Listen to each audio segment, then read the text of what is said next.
JE main session 1க்கான ரிசல்ட்டை வந்து publish பண்ணிட்டாங்க. இந்த ரிசல்ட்டை பார்த்தா அதுல 14 பேர் வந்து பாத்தீங்கன்னா 100% வாங்கியிருக்காங்க.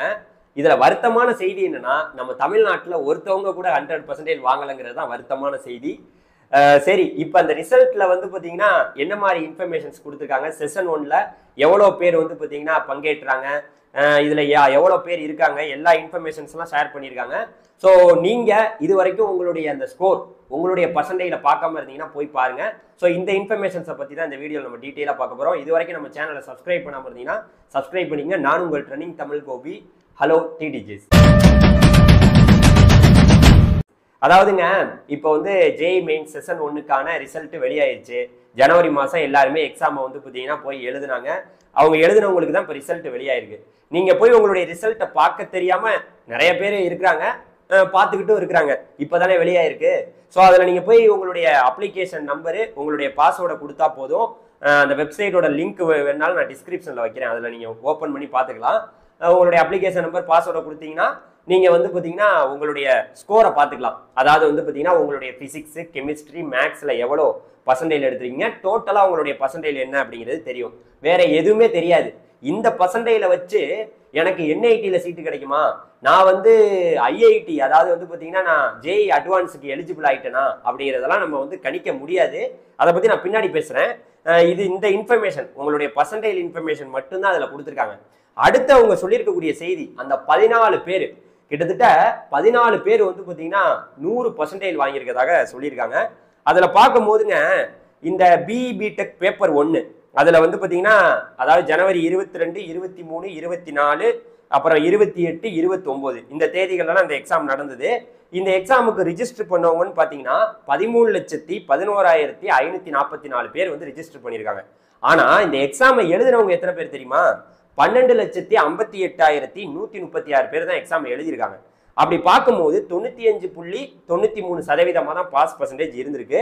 அதுக்கப்புறம் என்ன இன்ஃபர்மேஷன் கொடுத்துருக்காங்கன்னா, அதாவது வந்து ஒரு கம்யூனிட்டி வைஸ், அதாவது வந்து ஜென்ரலா இருக்கட்டும், ஓபிசி என்சிஎலா இருக்கட்டும், எஸ்சி எஸ்டி, இதுலலாம் எவ்வளோ பேர், இடபிள்யூஎஸ் எவ்வளோ பேர் வந்து பார்த்தீங்கன்னா இருக்கிறாங்க, எவ்வளோ பேர் வந்து பார்த்தீங்கன்னா ஃபீமேலு, மேலு, அதுக்கப்புறம் தேர்ட் ஜெண்டர் எவ்வளோ பேர் இருக்காங்கிற இன்ஃபர்மேஷன் கொடுத்துருக்காங்க. அதே போல் அதில் அப்பியர் ஆனவங்களுடைய இன்ஃபர்மேஷன்ஸுமே கொடுத்துருக்காங்க. அதுக்கப்புறம் பார்த்தீங்கன்னா அந்த 14 பேர், அதை பார்த்தா தான் நமக்கு ரொம்ப வருத்தமாக இருக்கு. இதுக்குள்ளே எப்போ நம்ம தமிழ்நாட்டு மாணவர்கள் வரப்போகிறாங்க, இந்த போட்டித் தேர்வுகள்லாம் எப்படி நம்ம பசங்க எப்போ வெற்றி பெற போகிறாங்க அப்படிங்கிற கவலை தான் வருது. இதில் கிட்டத்தட்ட ஃபஸ்ட்டு வந்து பார்த்தீங்கன்னா ராஜஸ்தானில் உள்ளவங்க பேர் போட்டிருக்காங்க. அப்புறம் கர்நாடகா, டெல்லி, ராஜஸ்தானு, உத்தரப்பிரதேசு, அப்புறம் ராஜஸ்தானு, உத்தரப்பிரதேசு, மகாராஷ்டிரா, அதுக்கப்புறம் ராஜஸ்தானு, குஜராத், ஆந்திர பிரதேசு, ராஜஸ்தானு, தெலுங்கானா, இது மாதிரி தான் இருக்குது. தெலுங்கானா வரைக்கும் வந்திருக்கு, நம்ம தமிழ்நாடு, ஆந்திர பிரதேசம் கூட வந்துருச்சு, நம்ம தமிழ்நாடு வரல. அதான் ரொம்ப கவலை. ஸோ இப்போ என்னன்னா, அந்த 100%ல அந்த 14 பேர் போட்டிருக்காங்க.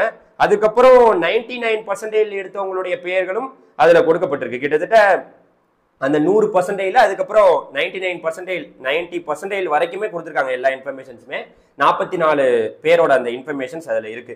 அதுக்கப்புறம் பாத்தீங்கன்னா அந்த ஜென்ரல்ல, அதாவது ஜென்ரல்ல எவ்வளவு பேர் வந்து பாத்தீங்கன்னா 100% வாங்கியிருக்காங்க.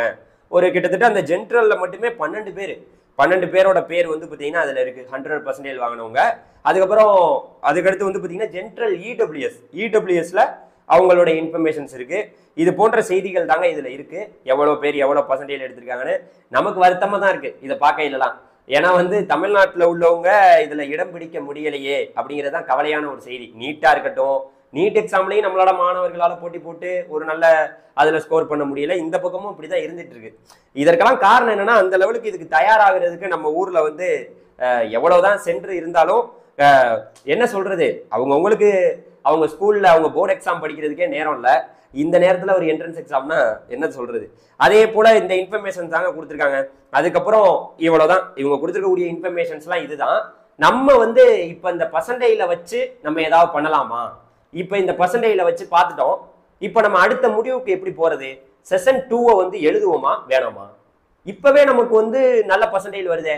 நம்ம ஒருத்தவங்களுக்கு அப்ளை பண்ணி கொடுத்தோம், அவங்களுக்கு வந்து மேக்ஸ்ல சூப்பரான பர்சன்டேஜ், மற்ற பிசிக்ஸ் கெமிஸ்ட்ரியில போட்டு விட்டாங்க.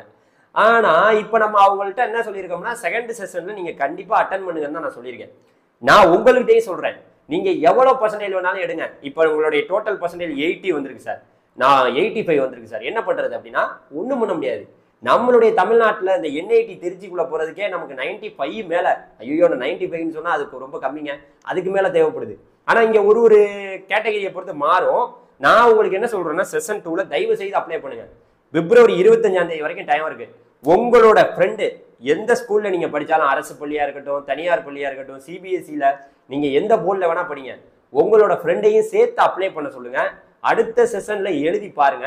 இந்த பர்சன்டேஜ்ல விட அடுத்த வரக்கூடிய பர்சன்டேஜ் கூட வந்ததுன்னா அந்த பர்சன்டேஜ்ல எடுத்துக்கிடுவாங்க. நம்ம இப்ப சில பேர் தோராயமா சொல்றாங்க, நீங்க சூப்பருங்க 99% வந்துருச்சு, 95% வந்துருச்சு, 90% வந்துச்சு, உங்களுக்கு இங்க கண்டிப்பா சீட்டு கிடைக்கும். நம்ம ஒரு சில நேரங்கள்ல அதுல நம்புற மாதிரி தான் இருக்கு. ஏன்னா 90% 80% மேல எடுத்தா நம்ம நம்புற மாதிரி இருக்கு. இன்னும் அதிகாரப்பூர்வமா 2வது செஷனோட ரிசல்ட் அந்த உங்களுக்கு சிஆர்எல் ரேங்க், காமன் ரேங்க்னு ஒன்று கொடுத்து அந்த ரேங்கை பார்க்கும்போது தான் நமக்கு இன்னும் கொஞ்சம் உறுதிப்படுத்திக்கலாம். சரி, நம்ம போன வருஷத்துல ரேங்கை கம்பேர் பண்ணி பார்க்கலாம். போன வருஷம் ஓப்பனிங் ரேங்க் என்ன, க்ளோசிங் ரேங்க் என்ன, அந்த ரேங்குக்குள்ள நமக்கு வந்துருச்சா, உறுதிடா, என்ஐடியில் சீட்டு கிடைச்சிருச்சு உறுதி அப்படின்னு நம்ம சொல்லலாம். நமக்கு IIITல சீட்டு கிடைச்சிருச்சு, GFTAல சீட்டு கிடைச்சிருச்சு, நம்ம உறுதிப்படுத்தலாம். ஏன்னா அதனுடைய டேட்டா எல்லாமே நமக்கு வெப்சைட்ல இருக்கு. இப்போ நம்ம எதை உறுதிப்படுத்த முடியும், சும்மா பர்சன்டேஜ்ல பார்க்கலாம். அடுத்து நீங்க, நான் என்ன சொல்ல வரேன்னாங்க, இது ஒரு பார்வை. அடுத்து 2வது செஷன் பார்த்தீங்கன்னா ஏப்ரல் மாசம் நான் நடக்க போகுது. அதுக்கு நீங்க இப்ப என்ன பண்ணலாம் தெரியுமா, உங்களோட போர்டு எக்ஸாம் இருக்கு. நம்ம பிசிக்ஸ், கெமிஸ்ட்ரி, மேக்ஸ்ல நல்லா படிங்க. இப்போ நீங்க பண்ணதை விட சூப்பரா பார்த்தீங்கன்னா ஸ்கோர் பண்ணுங்க. உங்களுடைய போர்டு எக்ஸாம்ல ஸ்கோர் பண்ணுங்க. நெருங்கிட்டு இருக்கு பப்ளிக் எக்ஸாம் அப்படின்னு சொல்லிட்டு இந்த வீடியோ முடிச்சுக்கிறேன். நம்ம இந்திய லெவல்ல சாதிக்கலனாலும் நம்ம தமிழ்நாட்டு லெவல்ல சாதிக்க பார்ப்போம். தேங்க்யூ, பாய்.